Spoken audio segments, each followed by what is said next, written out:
What's up, YouTube? It's your boy Rex Righteous with another episode of All Eyes on Raf, episode 11. Man, I know you had guys haven't heard that in a while, but I'm trying to bring some segments back. Let's see how it works out. Hopefully, you guys like this episode. So, I wanted to start with the UFC. The UFC right now is about to have a host a fight at the Sphere, which is to me is pretty interesting. I have some examples for you guys after I read the article. I did want to let you guys know that there have been some performances at the Sphere. Here's some pictures from the John Mayer's Instagram. So that's what it looks like inside. There's been a couple of bands playing, and it's incredible. I mean, obviously, that kind of venue is unique and one of a kind. So Dead End Company is the band that was playing there. There's been other bands by the name of U2. I don't know if you guys know those bands, but they're really good bands. Yeah, they're really good bands. And shout out to Jess that sent me a message talking to me about the Sphere and how cool it is. Have a couple of friends that don't live in Vegas, but they do love venues like this, and I think it's really incredible. So let's get back to the news with UFC, and let's break some of that down. I'm gonna go straight to the quotes here. It says, we are already working on the creative for the show." Dana White said on Saturday after UFC 295 in New York at Madison Square Garden. The Sphere cost 2.3 billion to build, but it lost nearly 100 million in its first quarter of operation.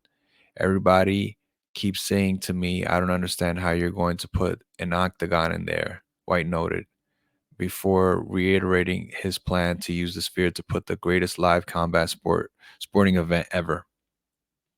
The Sphere can host nearly 20,000 fans so far. It hosted a run of sold out U2 concerts, offers tours, and fan experiences most days. White did not give any indication as to who would fight at the Sphere. There's been rumors of McGregor coming back. I don't know what's going on with that, but I find that to be a little bit interesting. But I don't know if he would be the one that would create the opening for something like that. I think that's pretty interesting, and we're gonna circle back to that. I'm gonna give you another example on how I think it would probably look. So check this out. I don't know if you guys remember this. This was uh this was let's see here. I don't know why it's not working. Okay, here we go. This was an event that was done like some years back, and I always thought this was cool. It was 9 years ago. Rosado fought in a different kind of venue. I don't even know what it's called. Um, oh yeah, it's called Big Knockout Boxing. It was done here in Vegas, and I thought it was so cool to set up. And I'm thinking that if boxing was to do this right here, um, it would be interesting. So this is what I think would happen with the Sphere if the Sphere did something with boxing. Of course they would probably have the ropes, but I think this is interesting as well. It's kind of like bare knuckle fighting. Eh, I think it would be interesting. I'm gonna try to not keep this video up for too long, so I don't get penalized or whatever. But because you know how YouTube be getting crazy. But what do you guys think about that? I think it would be interesting for the Sphere and whatnot to include either UFC or boxing or even WWE. You know, because I'm a WWE fan as well. But we all know that boxing, whether it wants to admit it or not, it has competition with UFC when it comes to presentation. I love boxing more than the UFC, but I think it needs to upgrade when it comes to presentation. UFC is definitely winning there. It's just way more on a bigger scale. It creates more eyes, and people love it a lot more. And they don't always stay so attached to the fighters like we do. Boxing fans, we're a little bit more attached to the fighters. But yeah, I think the Sphere could possibly bring more eyes and just a different presentation. So I just wanted to bring that up to you guys. And the next subject matter is going to be Usyk and Fury, and we're going to be mainly talking about the belts because obviously I already did my breakdown for that fight. I spoke to you guys about that already. So if you haven't watched that, go and click on that. Um, but yeah, let's see here. I have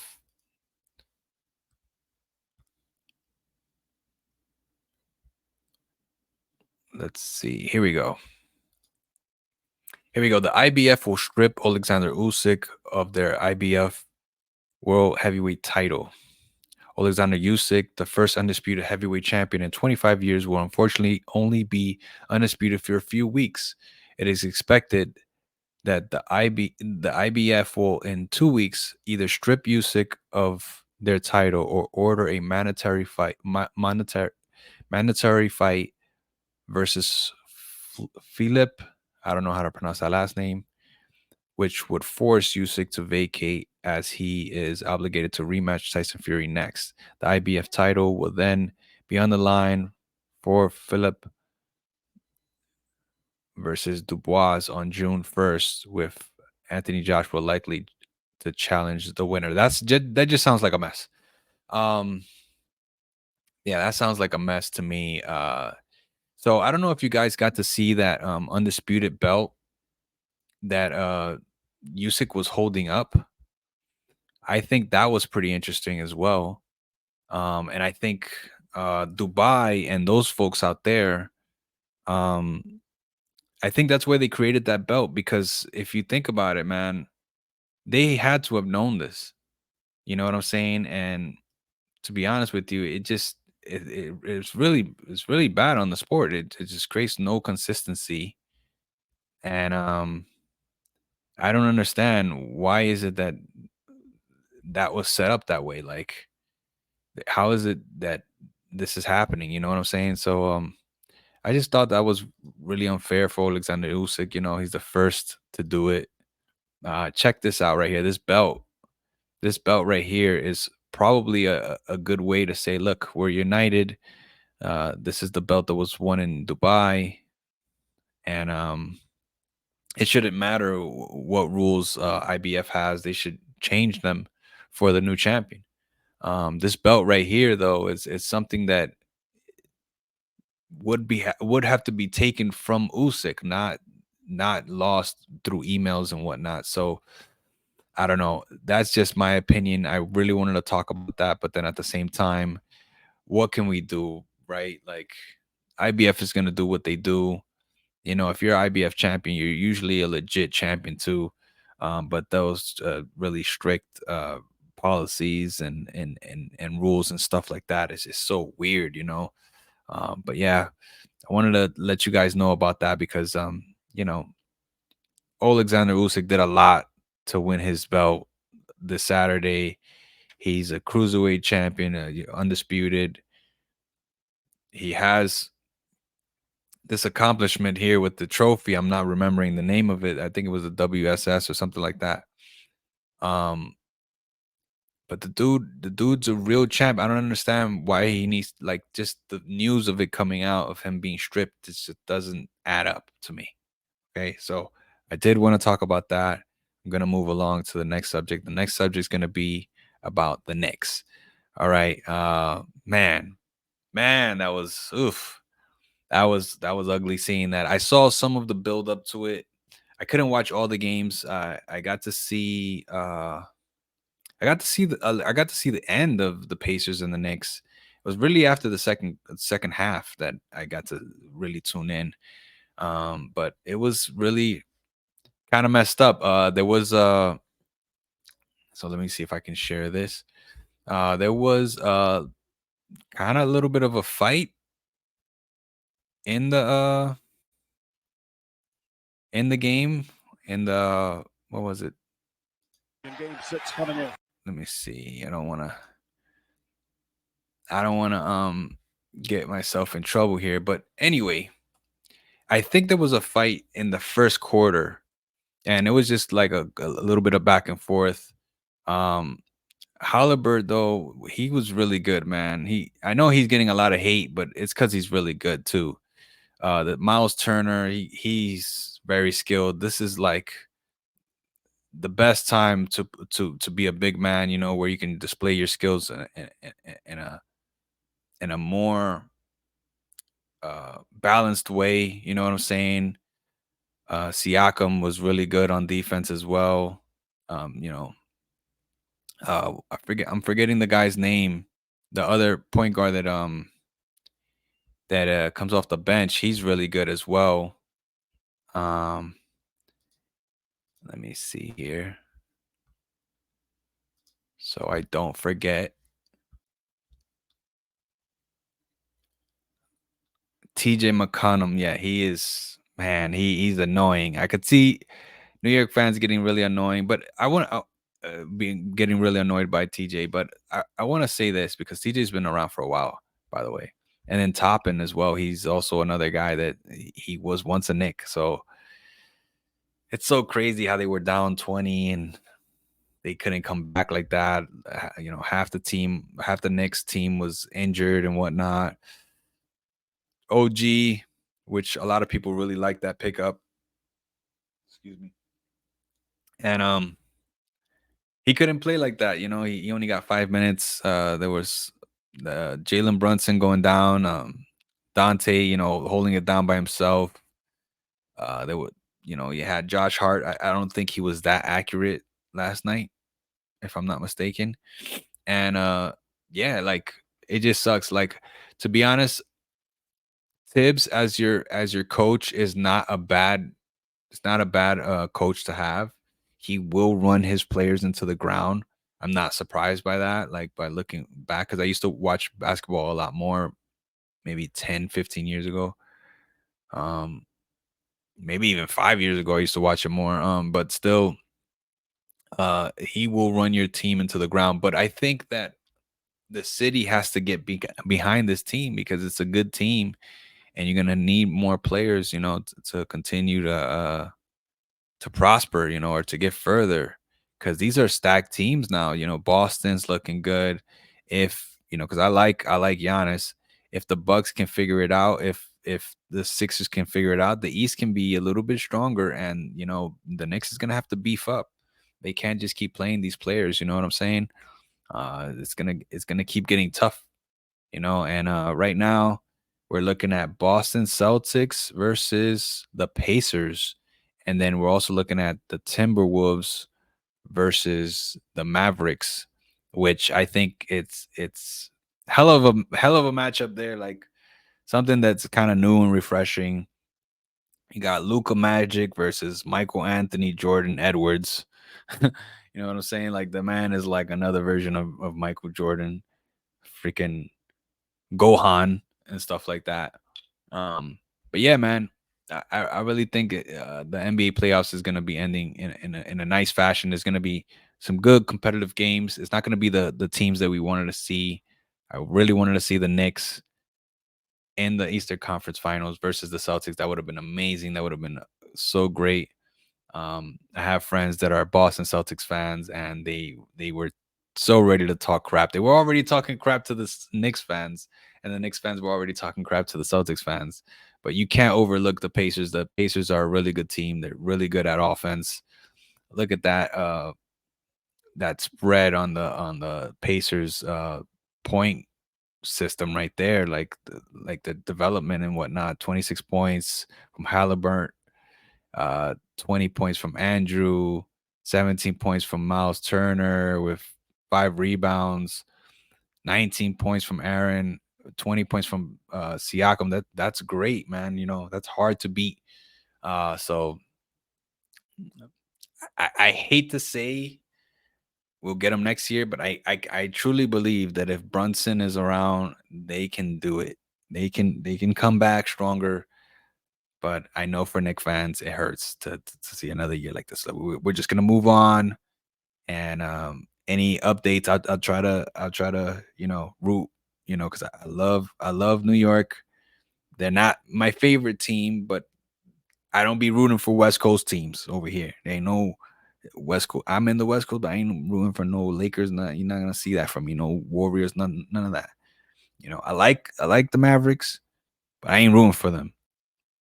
I like the Wolves because they got Karl Anthony Towns and he's Dominican, but I ain't rooting for them. I'm rooting for the Celtics. I'm rooting for the Knicks. I'm rooting for Miami Heat for life. That's just me. Favorite player is Giannis. You could get me on the record for that one. But the Sixers also a problem. If they can keep developing and keep Joel Embiid healthy, they're going to be a problem too. So I'm going to move on to the next subject now, and it's going to be Ryan Garcia.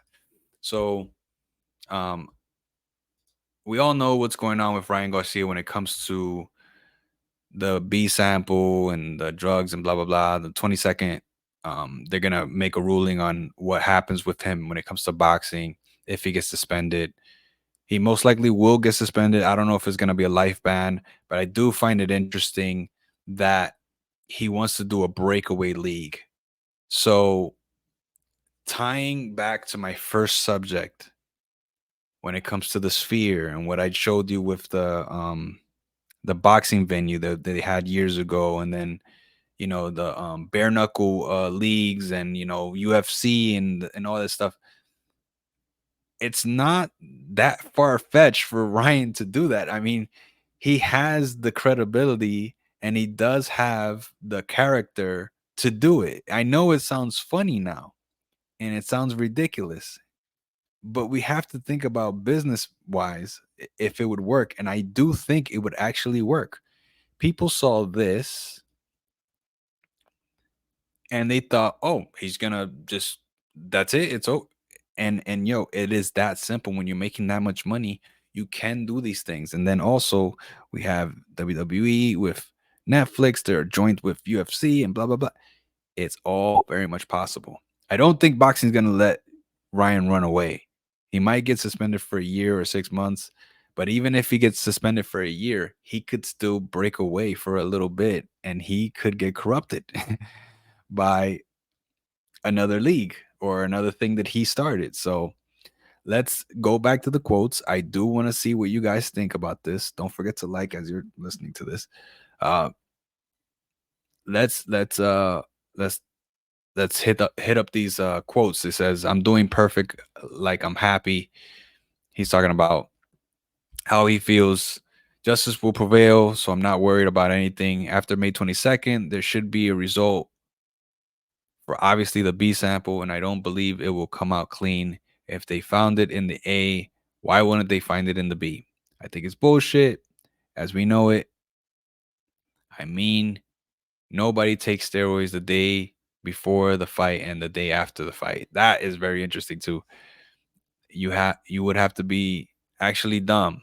So justice will prevail. I don't care if they ban me for my life because I'm going to just create my own league and do my own fights. I'm not going to walk away from boxing. I'm going to walk away from this boxing, create my own league and fight my own shit. He promised.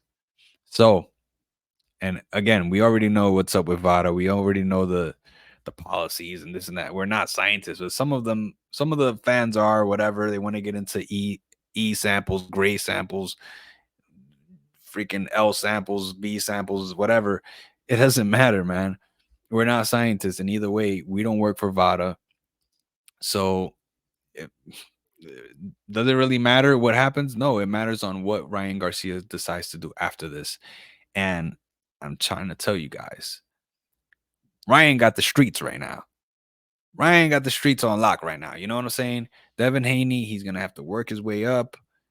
He's like a discounted champion at this point, super discounted.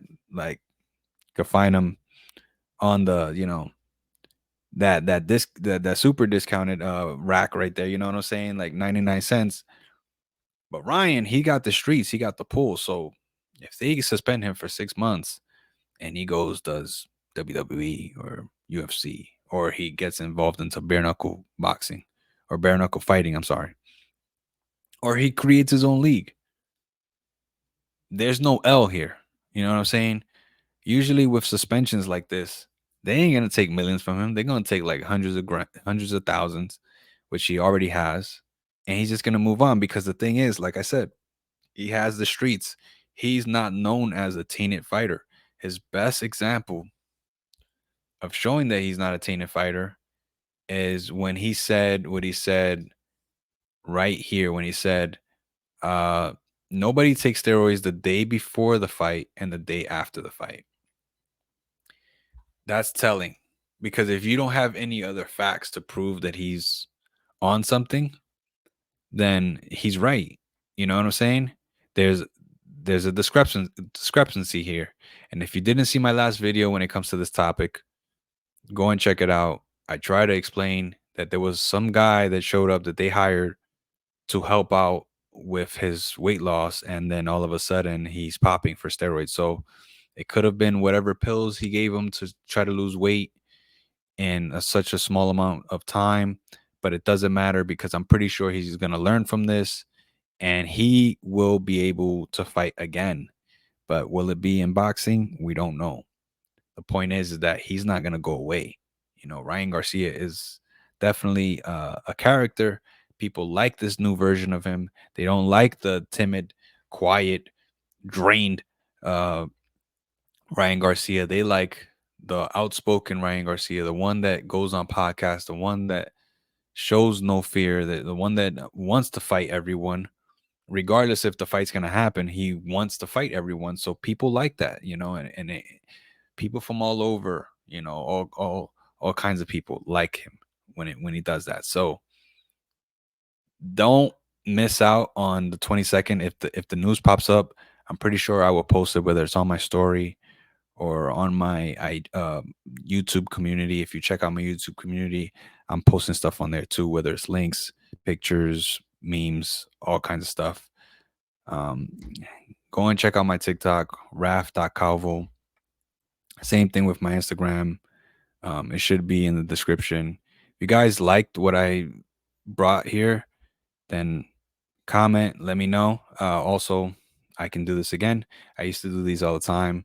So you guys can drive or, you know, listen to the like this kind of like form of audio while you're working out or something. I can do this again. But let me know. I'll be dropping some more videos.